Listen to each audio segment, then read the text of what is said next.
꿈을 꾸는 곳이 아닌 실현시키는 이곳. 우리 대구보건대학교에서 만나요. 대구보건대학교.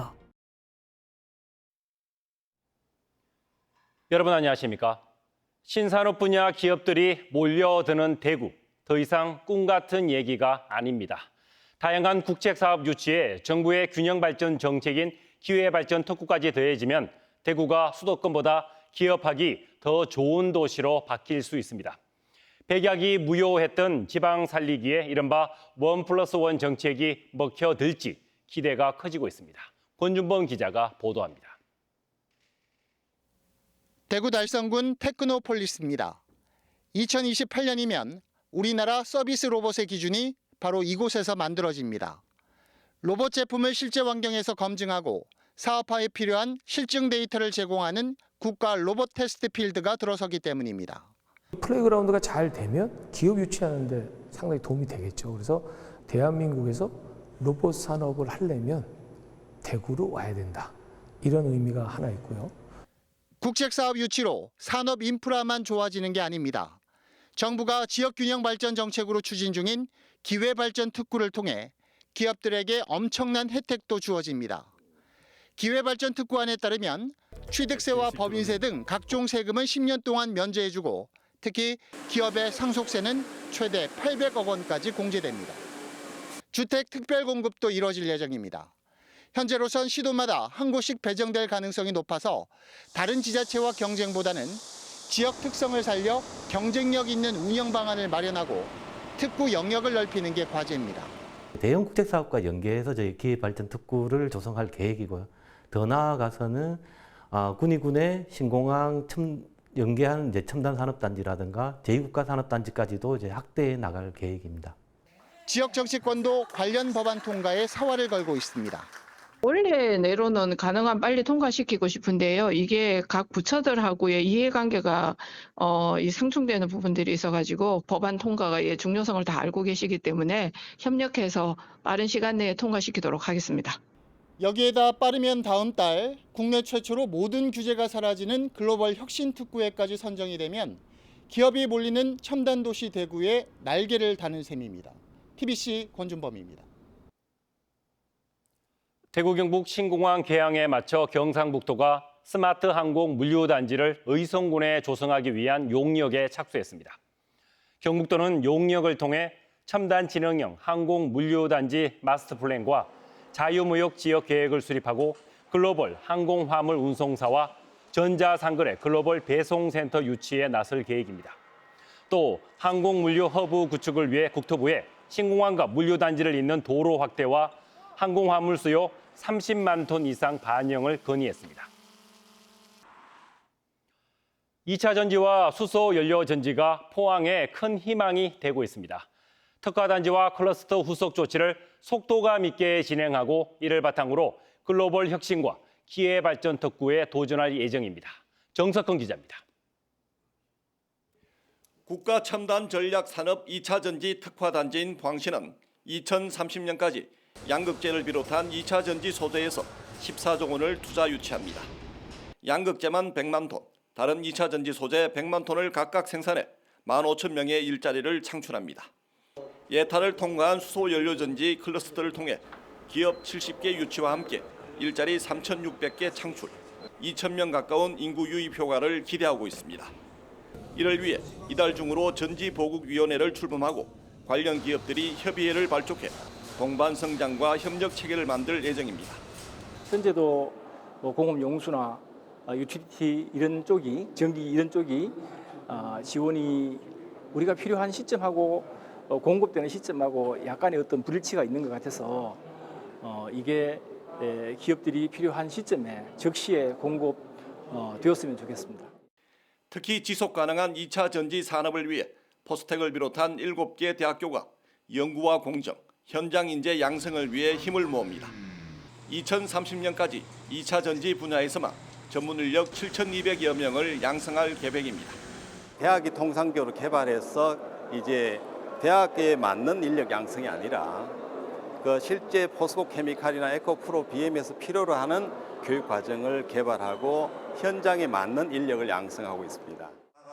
포항시는 이를 바탕으로 2차 전지에 이어 수소 특화단지 지정에 나서고 배터리 규제 자유 특구를 고도화하면서 기회발전 특구와 글로벌 혁신 특구에도 도전할 전략입니다.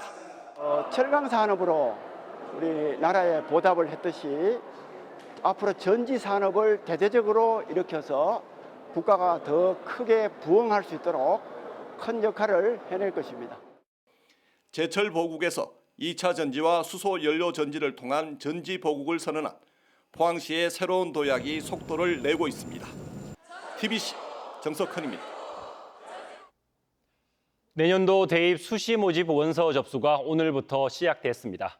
대구 경북권 4년제 대학 수시 모집 인원은 3만 3천여 명으로 전체 모집 인원의 90% 정도를 차지합니다. 9월 모의고사 성적이 나오기 전에 지원해야 하고 재수생도 역대 가장 많을 것으로 보여 신중한 전략 마련이 필요합니다. 안상혁 기자의 보도입니다. 지원하고자 하는 대학에 지원 자격이 되는지, 또 전형별로도 또 자격이 되는지, 그다음에 최저학력 기준을 충족할 수 있는지. 대입 수시 모집 원서 접수가 시작되면서 교사와 수험생의 상담이 한창입니다. 정부의 킬러 문항 배제 방침이 반영됐던 9월 모의고사 성적이 나오지 않으면서 수험생들 입장에서는 등급 예상이 쉽지 않은 상황. 또 졸업생 응시자도 올해 가장 많이 응시할 것으로 보여 수험생마다 세부 지원 전략을 짜느라 고심하고 있습니다. 아직 컷도 안 나왔는데 수시 원서는 또 접수해야 되고 또 최저학력 기준이 있는 대학이 많다 보니까 어떻게 최저를 충족시킬 수 있을지도 아직 잘 모르겠고. 최저를 꼭 맞출 수 있을 거라 생각하고 앞으로 남은 기간 열심히 해서 잘 해보자라는 생각으로 소신껏 상향으로 지원할 생각이에요. 대구 경북의 경우 학생부 교과 전형과 종합 전형이 수시 모집 인원의 90% 가까이를 차지해 당락의 최대 변수는 학생부라는 게 입시 전문가들의 분석입니다.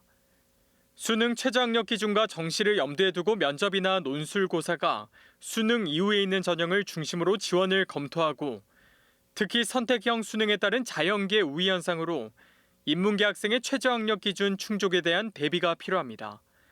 수능 경쟁력보다 학생부 경영이 우수한 학생이라면 수능 전에 모든 평가를 완료하는 전형이 유리하고 반면 내신이 약하지만 모의고사에 강점이 있다면 수능 이후 수능 최저 기준이 적용된 논술 전형에 지원해 보는 것도 좋을 듯합니다. 4년제 일반 대학 수시 원서 접수는 15일까지 진행되고 최대 6회까지 복수 지원이 가능한 만큼 선호대학과 학과별 포트폴리오를 잘 짜야 할 것으로 보입니다. TBC 안상혁입니다. 지역 새마을금고 연체율이 심상치가 않습니다. 정부와 금융당국이 건전성 관리에 나섰지만 부실 채권 비율은 눈덩이처럼 불어나고 있습니다. 김용우 기자가 보도합니다. 대구 동구의 한 새마을금고입니다. 올 상반기 기준 연체 기간이 3개월 이상인 고정이하 예신 비율이 15%를 넘어 1년 전보다 2배 가까이 뛰었고 연체 금액은 270억 원에 달합니다. 이처럼 부실 채권을 의미하는 고정이하 예신 비율 10% 이상의 새마을금고는 대구의 6곳, 1년 전에 비해 4곳이 더 늘었습니다. 부실 채권 비율 5%를 넘긴 금고는 1년 사이 2곳에서 무려 44곳으로 20배 넘게 늘어났습니다. 북구에 있는 금고 한 곳에서만 1년 사이 부실 채권 금액이 290억 원 넘게 불어났습니다. 부동산에 3% 이하로 지금 6.5, 6.8에 하니까 이사가 대단하지 않습니까? 오직 지원해서 지역들 부담을 오죠. 고정이하 여신 비율이 10%를 넘는 경북의 금고는 1년 전 3곳에서 6곳으로 늘었고 5%를 넘는 금고는 1년 전에 비해 2배 넘게 급증한 가운데 연체 금액도 눈덩이처럼 불어나고 있습니다. 전체 새마을금고의 고정이하 여신 비율은 5.47%로 1년 전보다 3%포인트 가까이 높아졌습니다. 작년부터 이런 상황을 염두에 두고 대출채권에 대한 연체율을 나름대로 준비를 했기 때문에 하반기 정도 되면 충분히 더 좋은 상황이 될 것이다. 새마을금고가 신뢰를 회복하고 서민금융기관으로 제 역할을 하려면 시간이 더 걸릴 전망이어서 재정 건전성 확보를 위한 강화된 관리 감독이 필요해 보입니다. TBC 김용우입니다. 경상북도가 운영하는 농특산물 온라인 쇼핑몰 사이소 매출이 꾸준히 늘면서 농산물 유통은 물론 농가 소득 증대에 한몫하고 있습니다. 일반 쇼핑몰과 다르게 농가의 입점 판매 수수료가 거의 없기 때문인데 올해까지 도내 모든 시군이 참여할 예정입니다. 이혁동 기자가 취재했습니다. 추석을 앞두고 사과 재배 농가에서 택배 물량 포장에 분주합니다. 경상북도가 운영하는 온라인 쇼핑몰 사이소를 통해 주문량이 늘어나고 있기 때문입니다. 고정 고객님이 굉장히 많으시더라고요. 그래서 원래 이제 처음에는 수요 특가 하나만 했는데 월요 특가, 수요 특가까지 저희가 이벤트 행사하고 있습니다. 그래서 많은 도움이 되고 있습니다. 올해 처음 사이소에 입점한 이 농업법인도 사이소 입점 효과를 톡톡히 누리고 있습니다. 추석 특판 행사 덕분에 요즘은 하루 평균 100건 넘게 주문이 들어오고 있습니다. 사이소에 저희가 입점을 해서 판매를 하면서 거기에 이제 메인 페이지에 보면은 저희 회사가 광고가 많이 되고 있는 것 같아요. 그래가지고 그거를 보고 연락 주시는 분들도 많으시고 단체 주문도 한 번씩 있습니다. 지난달 기준 사이소 회원은 11만 4천여 명으로 지난해보다 40% 정도 늘었고 입점 농가도 2천 가구를 돌파했습니다. 매출도 꾸준히 늘어 지난해 380억 원에 이어 올해는 450억 원을 달성할 것으로 전망됩니다. 사이소에는 구미와 안동 등 6개 시군이 올해 추가로 참여했고 연말까지 경북도 내 모든 시군으로 확대됩니다. 2019년 대비 매출 성장이 한 5배 정도 기록하고 있고요. 올해 내에 22개 시군 쇼핑몰을 통합 운영을 해서 농가들 판로 확대와 농가 선도 증대에 이바지할 계획을 가지고 있습니다. 경북도와 농식품진흥원은 앞으로 참여 농가와 상품 수를 더욱 확대하고 홍보 마케팅을 강화할 계획입니다. TBC 이육동입니다. 대구 대연동 이슬람 사원 건축 과정에 위법 사항이 적발돼 관련 절차가 진행되고 있습니다. 대구 북구는 최근 공사감리 보고에서 사원 2층 바닥을 지탱하는 철골부 상부에 설치된 상당수 볼트가 설계도와 다르게 설치된 채 콘크리트가 타설된 것으로 확인됐다고 밝혔습니다. 하지만 시공업체가 감리업체의 재시공 요청을 수용하지 않고 있는데 북구는 적법한 사유가 아니면 시정 명령 등의 행정 처분을 이어나갈 방침입니다. 지난 3월 전국 동시조합장 선거와 관련해 경북경찰청이 위법행위 80건과 함께 183명을 적발했습니다. 경찰은 이 가운데 4명을 구속하고 당선자 14명을 포함해 132명을 검찰에 송치했습니다. 유형별로는 금품 수수와 제공이 88%인 161명으로 가장 많았고 허위사실 공표와 선거운동 방법 위반이 뒤를 이었습니다. 포스코 지주사 미래기술연구원 포항이전 시민대책위원회가 기자회견을 열고 포스코홀딩스의 성남시 위례지구 부지 매입을 위한 재입찰 계획 철회를 촉구했습니다. 대책위는 포스코홀딩스가 본원 주소를 포항에 두고 위례지구에 미래기술연구원을 세우려는 계획은 균형 발전에 대한 역행이고 포항 시민과 약속한 합의 정신을 배반하는 것이라고 주장했습니다. 포항시 의회도 포스코홀딩스 미래기술연구원 수도권 분원 조성 계획 중단 촉구 결의안을 채택했습니다.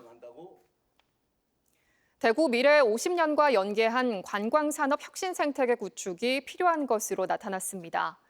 대구정책연구원 송재일 연구위원과 오동욱 랩단장은 관광혁신 조기 실현을 위해 대구형 관광시장 발굴과 MZ세대의 워라밸 문화와 접목할 수 있는 청년 친화 여행 도시 조성을 비롯한 7대 전략을 제시했습니다. 또 대구는 6대 광역시 중 가장 많은 국가지정 문화재를 보유한 데다 문화와 자연 생태 자원도 풍부해 관광산업 성장 잠재력이 있다고 평가했습니다. 지능지수가 71에서 84 사이의 경계선 지능인들을 지원하는 조례가 대구시 의회에서 잇따라 발의됐습니다. 이재화 의원이 대표 발의한 대구시 교육청 경계선 지능학생 지원 조례안은 경계선 지능학생 조기 진단과 치료, 맞춤형 교육 등의 제도적 근거를 담고 있습니다.